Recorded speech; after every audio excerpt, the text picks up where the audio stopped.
The last topic, jihad. This is the big one. Jihad. What is jihad? You hear jihad used many different ways. Jihad, Islamic fundamentalist, terrorism, this, that, and the other. What is jihad? Jihad has a linguistic meaning also, just like Islam. The linguistic meaning means to strive or struggle. To struggle to do something. In Arabic, if they build a huge building, it will be said to them, they made a juhud on this building. Juhud coming from the word jihad, meaning they struggle. They struggle to make this building. It also has an Islamic meaning. Number one Islamic meaning, it is a non-violent struggle within oneself for a life of peace. This is the number one meaning Islam gives to jihad. A non-violent struggle within oneself for a life of virtue. And also it has a meaning to fight, to establish justice, which is the supreme goal. Fight to establish justice and eradicate evil on the earth.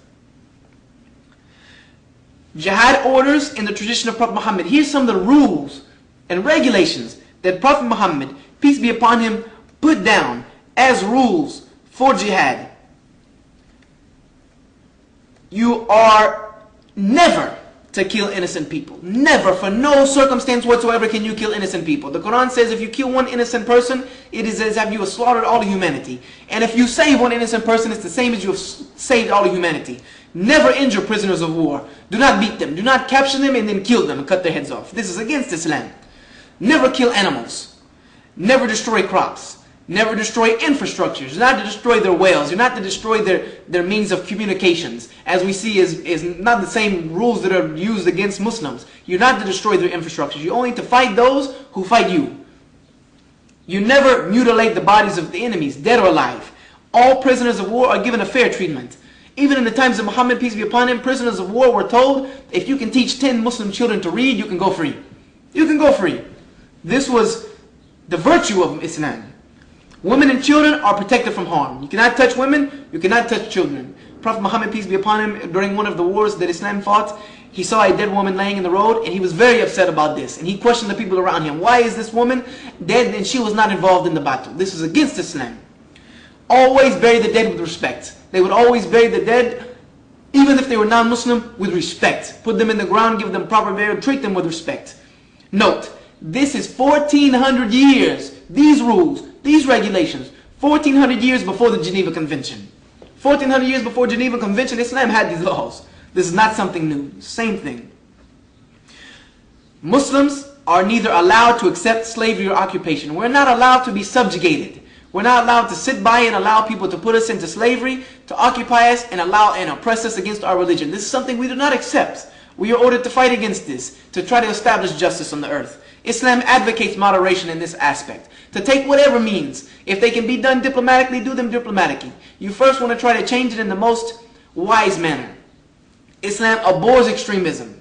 We do not like extremism. Extremism to one side or the other. We are moderate. We are in the middle. What God has chosen for us. A middle nation. A middle nation. Islam abhors terrorism. The word Islamic terrorists, Islamic fundamentalists, Islamic extremists. These words are an oxymoron. They cannot fit together. Islam and terrorism do not fit in the same sentence. Because Islam is against terrorism. Terrorism is against Islam.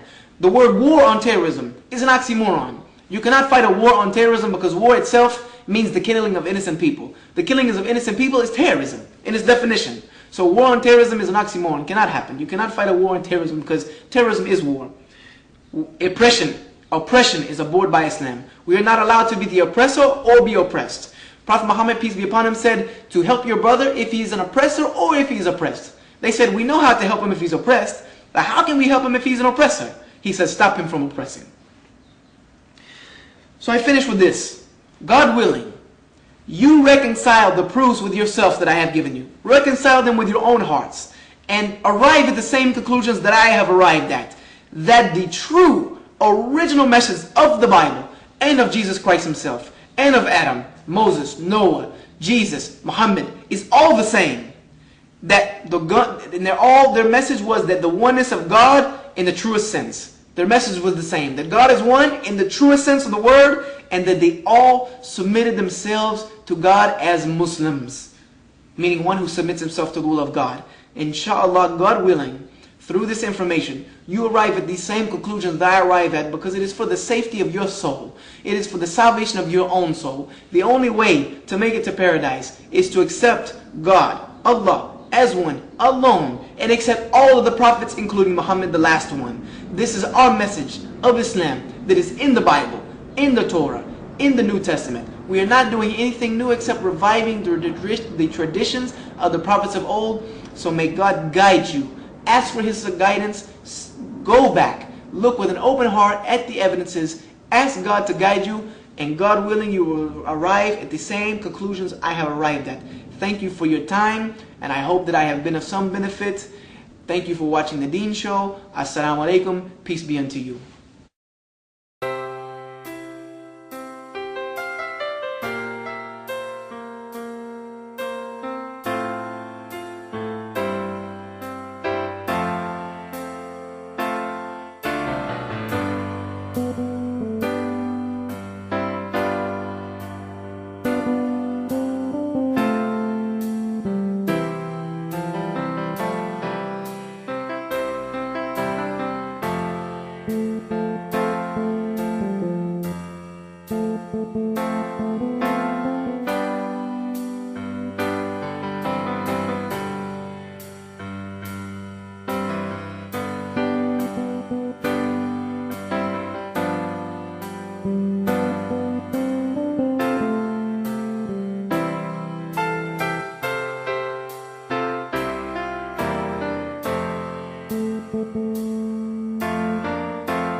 Thank you.